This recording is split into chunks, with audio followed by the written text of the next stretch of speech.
يا أيها الشيخ الذي بخواطر بسط الكفوف تواضعا ووئاما، نثر الفضائل في العلوم بحكمة، نال المحبة صفوة وعواما، قد فسر القرآن، قد أهدى لنا علما تناثر بالكتاب سلاما. يا أزهريا قد تألق نجمه، نور تلألأ كم أزال عتاما، نبذ التعصب والتطرف كله، زرع التوسط في النفوس قواما، وبوحدة وطنية متسامح، والقس يشهد والغريب دواما، بفصاحة ونصاحة وبلاغة فاق الجموع من الدعاة غلاما، ولكم تكرم في البلاد بعلمه، عرفات تشهد جهبذا وهماما، ببشاشة في شاشة بحديثه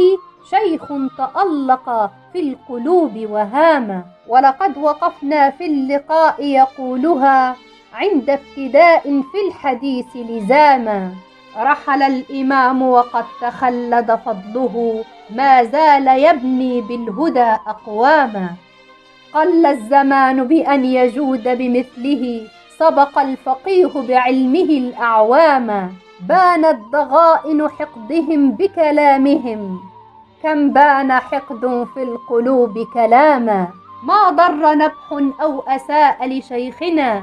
نسج الحقود بجهله الأوهاما، صوت تأجر كي يهين رموزنا، صوت يؤدي بالنقود مهاما، هذه شخوص قد تبين غلها،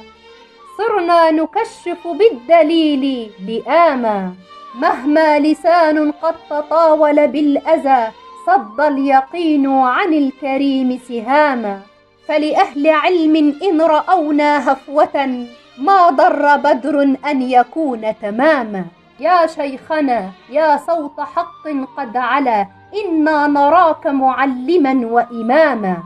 لا تبتئس من حقدهم تبا لهم، إنا نراهم في العيون هواما، إنا نراهم في العيون هواما.